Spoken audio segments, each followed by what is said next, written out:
দীঘায় উদ্বোধন হওয়া জগন্নাথ ধাম দর্শন করলেন দিলীপ ঘোষ।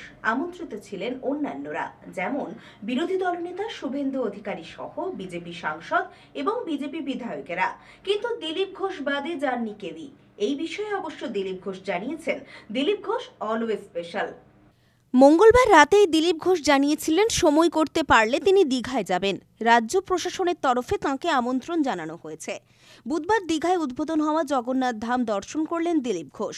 বিজেপির প্রাক্তন রাজ্য সম্পাদক সেখানে পৌঁছানোর আগেই অবশ্য মুখ্যমন্ত্রী মমতা বন্দ্যোপাধ্যায় মন্দির চত্বর ছাড়েন। দিলীপ ঘোষ মঙ্গলবার রাতেই তিনি জানিয়েছিলেন তাঁকেও আমন্ত্রণ জানানো হয়েছে। আমন্ত্রিত ছিলেন বিরোধী দলনেতা শুভেন্দু অধিকারী সহ বিজেপির বিধায়কেরা এবং সাংসদরাও। আমন্ত্রণ জানানো হয়েছিল বিজেপির রাজ্য সভাপতি সুকান্ত মজুমদারকেও, কিন্তু দিলীপ ঘোষ বাদে বিজেপির কেউই যাননি। এই প্রসঙ্গে অবশ্য দিলীপ ঘোষ জানাচ্ছেন, দিলীপ ঘোষ অলওয়েজ স্পেশাল।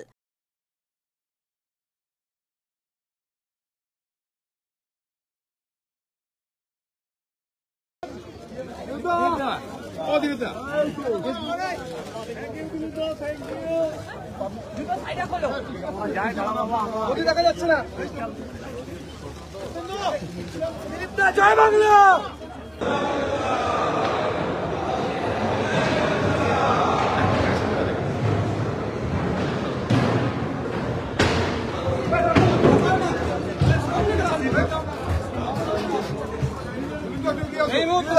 জয় জগন্নাথ। জয় জগন্নাথ। বাবু